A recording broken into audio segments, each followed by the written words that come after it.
Тази вечер ще говорим за една интересна тема. Аз съм я кръстил възмездие и Божието прибежище. Ще говорим за възмездието. Какво мислите за възмездието? Дали е някаква такава справедливост, която в крайна сметка застига всички? Застига ли ни възмездието? Казва, ще дойде видов ден. Ние вярваме ли в възмездието? И другото нещо, което ние трябва да си отговорим на този въпрос. Дали възмездието застига християните? В крайна сметка това нас изключително много ни касае. За хората, които са от света, ние си казваме да, Господ един ден ще ги съди. Има такива, които виждаме, че ги застига, други, които не ги застига. В събота гледах едно предаване по телевизията. Хайде, няма да рекламирам коя точно рубрика е, да не излезна като някаква форма на реклама, но беше много интересно и самото нещо, което бяха заснели. Доста често чуваме за войната по пътищата и бяха направили репортаж за един такъв случай. Младо момче, което отскоро има книжка, шофьорска книжка, кара с безумна скорост. Смята се, че около 160 км е карал в населено място. Разбира се, до 132 е успял да смъкне. Вече когато се е водил делото, до 112 са по някакъв начин са успяли да докажат, което пак е изключително много, нали? Дори и да не е с 160. Обаче блъска и убива двама души, които съвсем нещо са се изпреварвали с някаква друга кола и ги убива. Оказва се, че това момче е прокурорски син. И за хората делото е предварително решено. Просто наказанието, което е предвидено от закона за такова убийство е 6 години затвор и лишаване от свобода.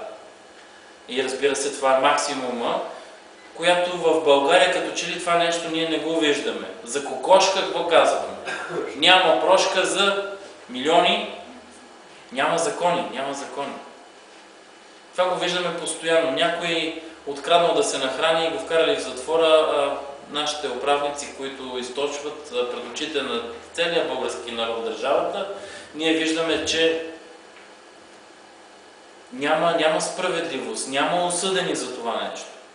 И напоследък се търсят повече и повече изкупителни жертви. В крайна сметка те обжалват, пробват с различни инстанции, но когато човек е в такива връзки с системата, и тук дори има и други, които могат да кажат за какво нещо става на въпрос. Просто влиза се при съдията и му се казва какво да бъде решението. Колко повече, когато това идва от някой, който е в такъв висок ранг. Крайният резултат е няколко месеца условна присъда. Никакъв затвор, нищо. Това момче продължава да живее спокойно, безнаказано, ходи си по дискотеки, живее своя живот. Ние виждаме, че такива хора се измъкват от правосъдието. Разбира се, Божието Слово ни дава друга такава утеха. Ние като хора и въобще християни вярваме в Бога. Нали? Има такива хора в света, които вярват в някаква висша сила или провидение, което в крайна сметка ще застигне хората, което ще въздаде някаква справедливост. Едни хора виждаме, че ги застига, други не ги застига. Но в крайна сметка казваме, ще дойде видов ден.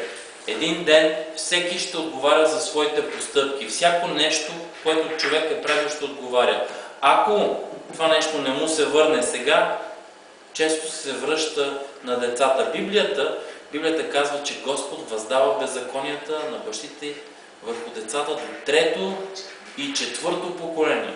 Значи има до 4 поколения, това нещо може да се връща. Грехът на родителите да тегне над децата. И ние сме говорили, когато говорихме за награда и наказание, за този принцип на благословението и на проклятието.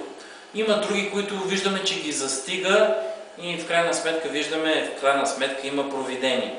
Господ ги наказа, Господ ги застигна. Провидението ги застигне. Си казваме, така му се пада на тоя, така му се пада на тая. За тези, които пък не виждаме, се утешаваме и казваме, какво казваме? Един ден ще отговарят пред Господа. Господ ще ги съди за това, което са правили. В Матея 12 глава 36 стих се казва: и казвам ви, че за всяка празна дума, която кажат човеците, ще отговарят в съдния ден. Ние за нашите думи ще бъдем държани отговорни в съдния ден. Ще има съден ден. Освен страшния съд, който е много страшен, вечният съд е по-страшен, защото става въпрос за вечността. Така че във вечния съд, когато Господ седне на своя престол, ще раздаде присъди на човеците и ще отговарят в този съден ден. Римляни 12 глава 16 стих се казва: в деня, когато Бог чрез Исуса Христа ще съди тайните дела на човеците според моето благовестие. Апостол Павел придава благовестието на римляните и според това благовестие ще има съд. Ще има съд. Господ ще съди хората. И той призовава тези хора да избегнат този съд, когато се обърнат чрез вяра към благовестието.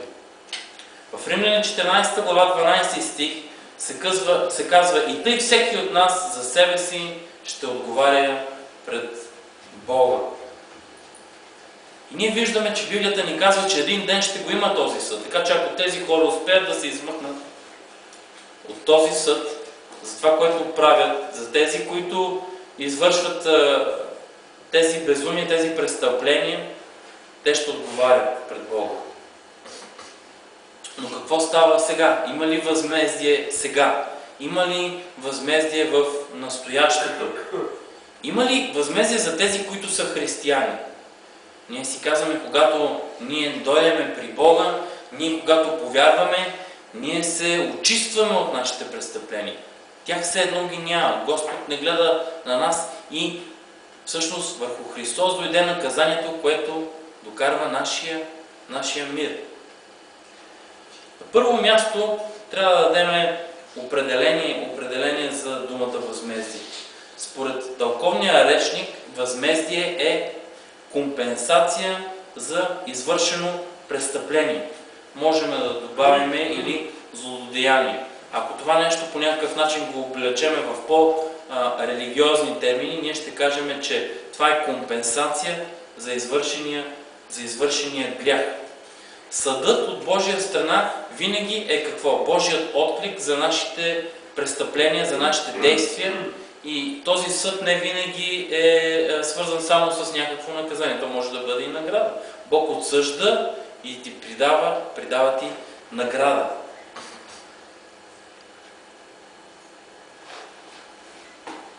Възмездието се свързва с народопсихологията именно като някаква негативна страна и с отмъщението, но също така има и елемент на справедливост, на баланс. Възмездието в еврейския език или на еврит се свързва с 4 думи. Това е спасявам, което е яша. Няма да ви натоварвам, разбира се, с самите еврейски думи, само ще ги маркирам на български. Посещавам, съдя и отмъщавам. Значи, има спасявам, посещавам, съдя и отмъщавам. Следващото място ние трябва да отбележим, че Бог е мъздовъздател, или този, който въздава възмездие. Мъздовъздател е така по-архаичната или библейската дума, която се използва.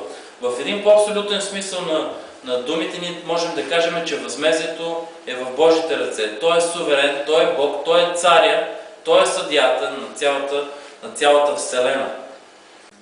Псалом 99, 8 стих. Господи Боже наш, Ти си ги слушал, Ти си им бил Бог опростител, макар и мъздовъздател за делата им. Интересен е паралела или по-точно контраста. Бог е представен като опростител, т.е. милостив и мъздовъздател, справедлив. В Първо Солунци 4 глава 3 стих се казва: понеже това е Божията воля, вашето освещение, да се въздържате от блудството, да знае всеки от вас как да държи своя съд, със святост и почест, не в страстна пъхот, както езичниците, които не знаят Бога, и да не престъпва никой, да поврежда брата си в това нещо, защото за всичко това Бог е мъздовъздател, както и от по-напред ви явихме и уверихме, защото Бог не ни е призовал на нечистота, а на святост. Амин? Божията воля е нашето освещение. Божията воля е твоето и моето освещение. И апостол Павел казва, ние да бъдем внимателни, да не повреждаме братята си в това, да не постъпваме по този начин, по който ние да ги съблазняваме. Тук отново виждаме Бог, който е представен като мъздовъздател. В този пасаж е адресиран конкретно към християните, към вярващите. Апостол Павел подчертава, че именно това е Божията воля, да водят благопристоен начин на живот. Ако живеят в нечистота, в грях, в поход, в блудство, тогава стои реалната опасност от какво? От Божията справедлива присъда, от Божието възмездие. Така че християните, това, че са спасени, това, че са опростени, това абсолютно не им дава правото да използват това като покривало и да живеят в греховете си, да живеят както си поискат. Могат да го правят, Бог обаче е мъздовъздател и въздава за греха, въздава за нечистотата, въздава за беззаконието. Дори и днеска, нека ако вземем това предвид, ако днеска някой вярващ извърши престъпление, ако извърши някакъв грях, ако убие някого, ако изнасили някого и бъде заловен от властите, какво се случва?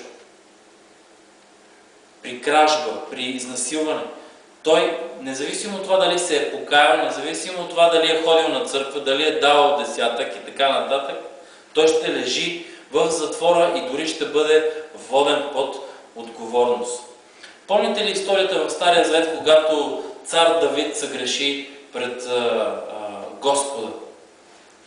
Нека да отвориме в Второ царе и там четеме в 12 глава. Втора книга на царете и там 12 глава.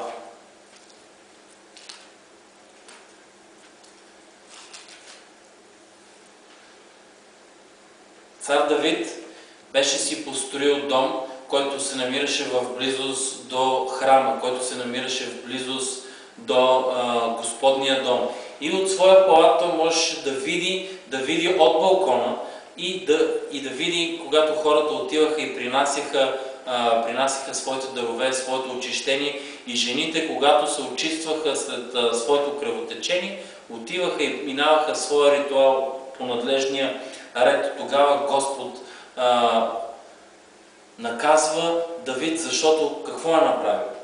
Той видя Вирсавее, той пожела, и докато нейният съпруг Урия е на битка и се сражава заедно с другите израелтяни в битка, Давид преспива с неговата съпруга, с Вирсавее, и какво се случва? Тя забременява. И понеже той се опитва да скрие този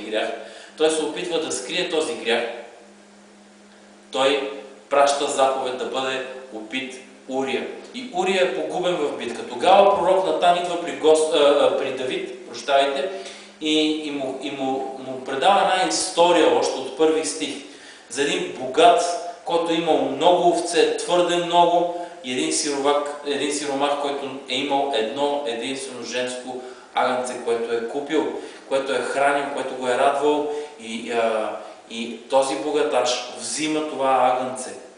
Взима единственото нещо, което този сиромах е притежавал. Взима жената на Урия. И Давид не знае, че това е прикрита такава история под формата на някаква притча, която Натан му разказва и произнася присъда над този богаташ. И Натан в 7 стих му каза на Давид: ти си този човек, ти си този човек. Така казва Господ Израилевия Бог. Аз те помазах за цар на Израил, аз те избавих от Сауловата ръка. Дадох ти, ако беше поискал, нататък продължава, и още бих притурил. А ти, 9 стих, ти, обърнете внимание, защото ти презря Словото на Господа и извърши зло. Ти извърши зло. Сега няма никога да се оттегли мечът от дома ти. И понеже Давид забременява Вирсаве, тя е бременна и носи неговото детенце, и детенцето, което ражда, Божията присъда е то да почине. Давид започва да пости 7 дена, 7 дена, гладува и въпреки това Божието възмездие го застигна. Беше ли Давид в завет с Бога? Беше. Обичаше ли Господа? Обичаше. Каеше ли се за греха, който е извършил? Каеше се. Бог прости ли му? Да, прости му. Дори можем да кажем, спасен ли е Давид? Със сигурност. И въпреки това понесе своята справедлива присъда. Има си причинно-следствени връзки. На трето място Сатана е мъздовъздател. В Римляни 13.3 се казва: защото владетелите не причиняват страх на добротвореца, но на злотвореца. Искаш ли, проче, да се не боиш от властта? Върши добро и ще бъдеш похвален от него. Понеже владетелят е Божий служител за твоя полза. Но, обърнете внимание, ако вършиш зло, да се боиш. Кажи: ако върша зло, да се боя. Но ако вършиш зло, да се боиш, защото той не носи на празно сабята, понеже е Божий служител, мъздовъздател за докарване на гняв, на гръцки, на гнева спрямо този, който върши злото.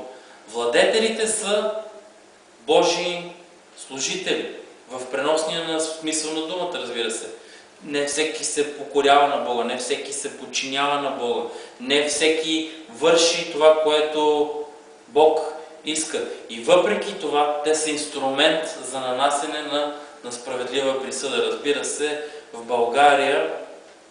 България някои владетели си затварят очите, но като цяло, като генерално, ние виждаме, че властниците, управниците, Божието Слово ни казва, че те са Божий инструмент за нанасене на присъда. Обърнете внимание, в 3 стих е много интересно, където е използвана на гръцки думата архонт, за владетел, архонт. И това е същата дума, с която Божието Слово описва Сатана. Исус беше обвинен, че изгонва бесовете с началника на бесовете. Тоест архонта или княза на демоните. Йоан 12 глава 31 стих казва: сега е съдба на този свят. Сега, обърнете внимание, князът на този свят ще бъде изхвърлен вън. За кого се говори тук? Става въпрос за дявола. Наречен е князът на този свят. Това е същата гръцка дума архонт. Архонта на този свят. Това е дявола. Той е владетеля. Той е владетеля на този свят. И какво каза Римляни преди това? Че владетелят е Божий мъздовъздател. Божий мъздовъздател и владетелят докарва съд, докарва Божия гняв върху този, обърнете внимание, който върши зло. Дяволът в Библията е наречен още противник и клеветник. Първо Петрово 5.8 казва: Бъдете трезвени и будни. Противникът ви, дяволът, не спи. Като река и шлъв обикаля, търсейки кого да погълне. Не може да погълне когото си и поиска, но той обикаля.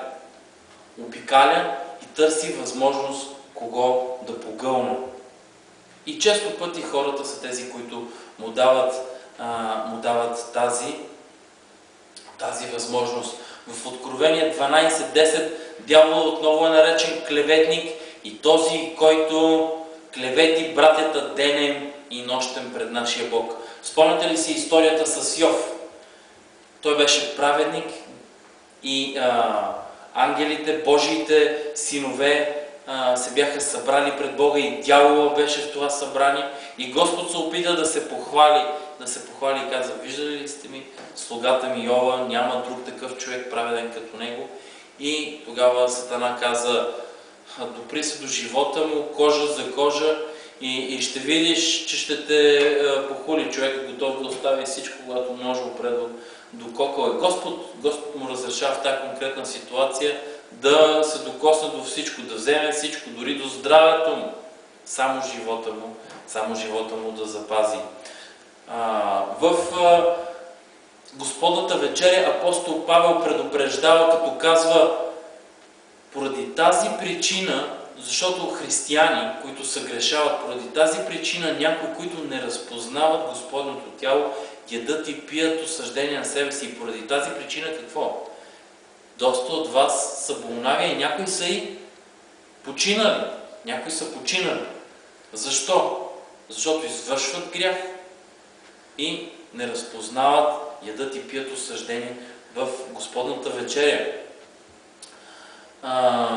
Псалом 8:1 казва Йова: Господи наш, колко е превъзходно Твоето име по цялата земя. Ти си поставил славата си над небесата. Из устата на младенците и сучещите укрепил си сила поради противниците си.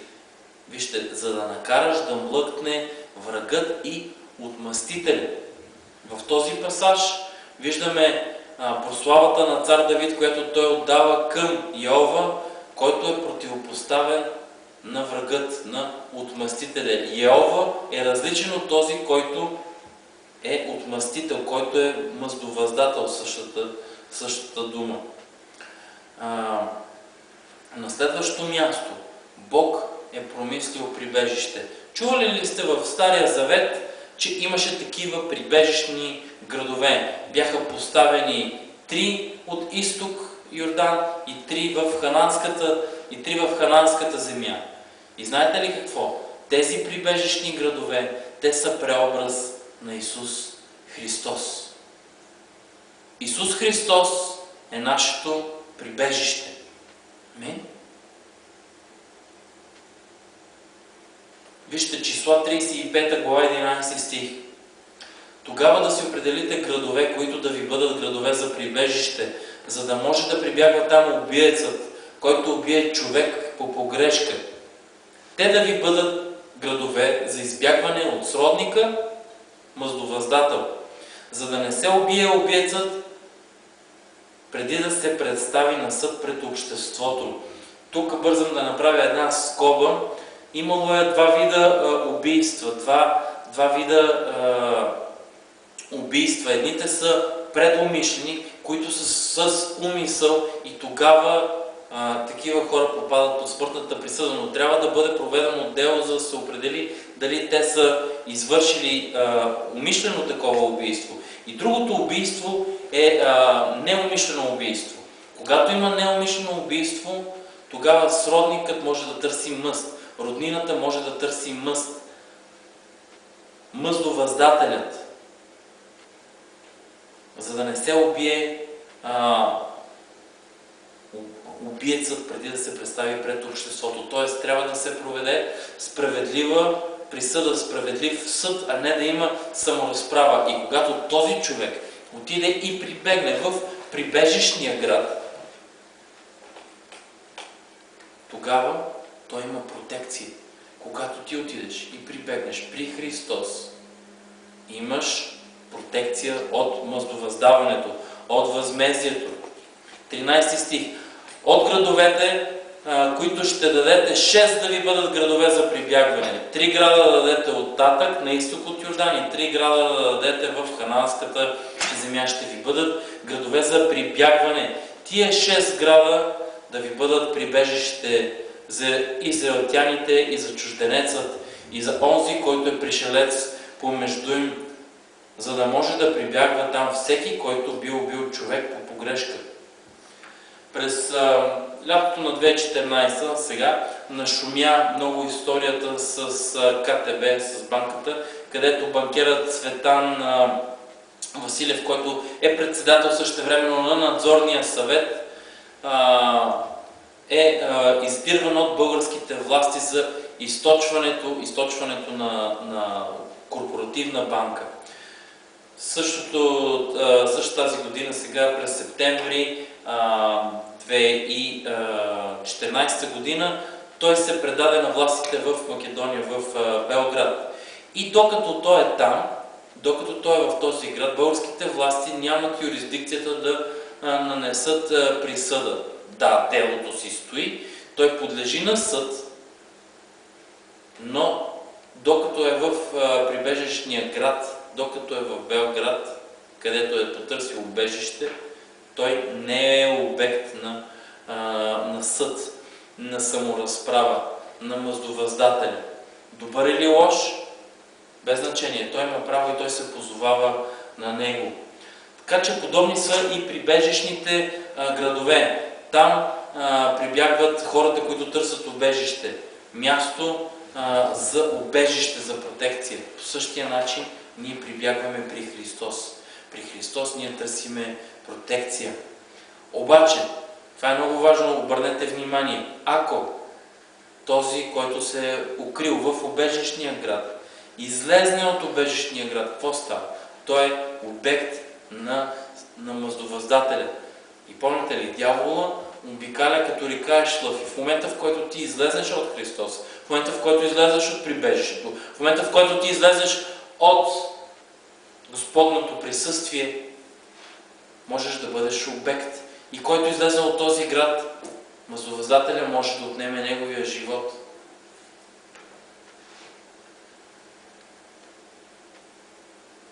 Второ Царе, 22 глава, 3 стих. Бог е канара моя, на когото се надявам, щит мой и рога на избавлението ми. Висока моя кула е и прибежище ми е, спасител моя. Ти ме избавиш от насилие. Ще призова Господа, който е достохвален. Така ще бъда избавен от неприятелите си. Псалом 9.9. И Господ ще бъде прибежище на угнетените, прибежище в скръбни времена. Псалом, вижте 18.2. Господ е скала моя, крепост моя и избавител мой, Бог мой, канара моя, на когото се надявам, щит мой, рога на избавлението ми и висока ми кула. Ще призова Господа, който е достохвален, и така ще бъде избавен от неприятелите си. Връзките на смъртта ме окръжиха, порои от беззаконие ме оплашиха, връзките на преизподнята ме обвиха, примките на смъртта ме стигнаха. В утеснението си призовах Господа и към Бога мой виках, и от храма си Той чу гласът ми и викането ми пред Него стигна в ушите му. Амин. Господ е наш щит. Господ е този, на когото се надяваме. Когато ние сме в опасност, когато ние сме в трудност, когато неприятелят те е наобиколил, когато Сатана обикаля около тебе като река е шлъв и се опитва да те погълне, трябва да знаеш, че има прибежище, че Господ е яка кула, че Господ е щит. На Него можеш да се надяваш. Да, има възмездие. Разбира се, има съд. Бог ще нанесе съд един ден върху всеки един човек. Всеки един ще отговаря за всяка празна дума, човеците ще отговарят. Ние също ще отговаряме за това, което сме направили и за това, което не сме направили. Но също така в настоящето понякога се случват лоши неща. Спомняте ли си Христос каза: иди си и повече не съгрешавай. Каза на човека, когато той изцели в капалнята Витезда, който му каза: стани, дигни си постелката, и в Йоан 5,14 той му казва: иди си и повече не съгрешавай, за да не те сполети нещо по-лошо. Това какво ви говори? Че има болести, че има състояния, които се случват на човек поради това, че той е съгрешил. Когато човек съгреши, отваря врата за дявола. Ние виждаме, че има християни, ходят на църква, пеят, дават десятък и така нататък, и въпреки това те се разболяват. Има болести, които са породени и от демони. Има демони, които пораждат тези болести. Така че ние виждаме, че грехът е този, който стои в основата да се случват тези неща. Христос платил ли е цената? Платил е. Въпреки това има някои, които излизат от протекцията, които потъпват проляната на Голгота кръв и не я считат за нищо. И тогава дявол има легалното право. Както в Римляни 13, 3 и 4 казват, че владетеля, че архонта, той е Божий инструмент, чрез който нанася справедливата присъда на кой? На този, който върши зло. Могат ли християни да вършат зло? Които ползват благодата като покривало за греховете, за което апостол Павел говори в Римляни. Нека да не бъдем от тези. Амин? Нека Бог да ви благослови и да държиме това слово в нашите сърца. Да стоиме в Христос като наше прибежище. Бог да бъде с вас.